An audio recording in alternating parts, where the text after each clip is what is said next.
He can't continue to be intoxicated with who Justin Herbert is and think that he has to prove they're right for giving him money. Go win the game. But also, if you're worth that, if you're that Justin Herbert, make the plays when it counts. I don't care what you do in the first quarter.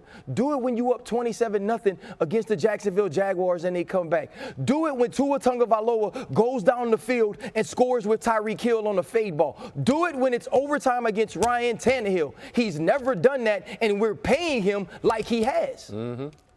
That man we need to take communion. We need communion after that just now. Here's my thing. The Kellen Moore thing for me, right? Justin Herbert, to your point, got paid because of a crazy amount of talent, and when you don't have a quarterback, you don't have a chance. And I'm not going to knock Justin Herbert for getting paid because without Justin Herbert, the Chargers would be 0-50. Here's the thing. Kellen Moore is the same argument I was making last year when he was with the Dallas Cowboys. What's that? Understand the moment, bro. Mm-hmm. Like, let's just understand the moment. Last year against the Jacksonville Jaguars, they had a lead. He kept throwing the ball with Dak Prescott. Dak turns it over. They lose the game. You go into overtime in this game. By the way, you were having success running the football. All game long. All game long. Yep. And that man threw 3 deep passes. Yep. The opposite of that is the Tennessee Titans come out and they hand the football off, have multiplicity offensively, and go down the field and kick a field goal to win. Yep. Right. All right, Kellen Moore, boy wonder. That's what they used to call it. At some point, he got to be I paid would wonder. say quickly. I'm sorry. No, you're good. Out of all the people out there that are saying that Brandon Staley should be fired, if they were to fire their head coach, it would give them a dead cat bounce, which if you know anything about the markets, that's going to make it, they're going to rise up a little bit, but then it's going to go back to what they're used to. Okay. We all thought that these close losses were just because they didn't have the right weapons, right? They didn't have the right offensive coordinator. But at some point, this team just has to make a decision that they're going to start playing winning football when it matters the most. And for Brandon Staley, he kind of went after the media in his post-game press conference. He did.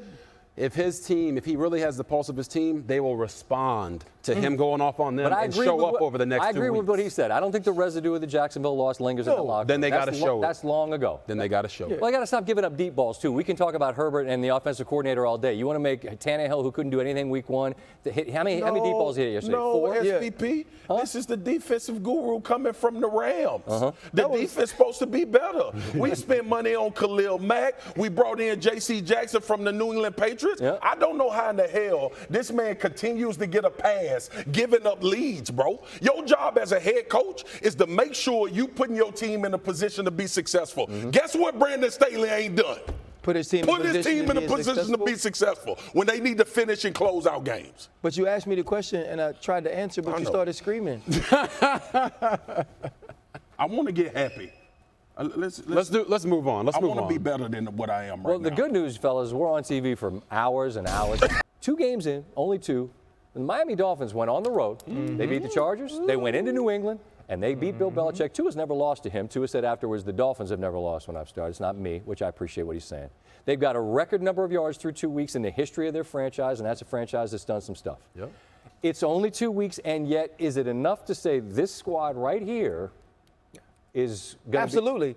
Absolutely. Like, I feel like the questions in the offseason about Tua Tagovailoa wasn't his play, it was his health. As long as Tua Tagovailoa is healthy and he and Mike McDaniel have the synergy in play calling and also execution, you can't lose with those skill players. And Vic Fangio continuing to find his way as the defensive coordinator. And last night we had to remember they didn't have Jalen Phillips. And so this is the defense and a team that I believe when they play complementary football are going to be extremely difficult to beat. They had Van Ginkel, though. Van Ginkel! Van Ginkel was balling last night. Hey, Van Ginkel out there like Wally Pilt. I will say this. The Dolphins have the best wide receiver quarterback tandem in the NFL right now with Tua Tagovailoa and Tyreek Hill. And to your point, it's the way they won those games. It's the most impressive 2 wins of the season because they were on the road. And they got a track team on offense, y'all. And don't forget Raheem Mostert when you're talking about that. He was a track guy at Purdue. You get him 1 block there in the 40-something yard line, touchdown, lights out. That was pretty much that.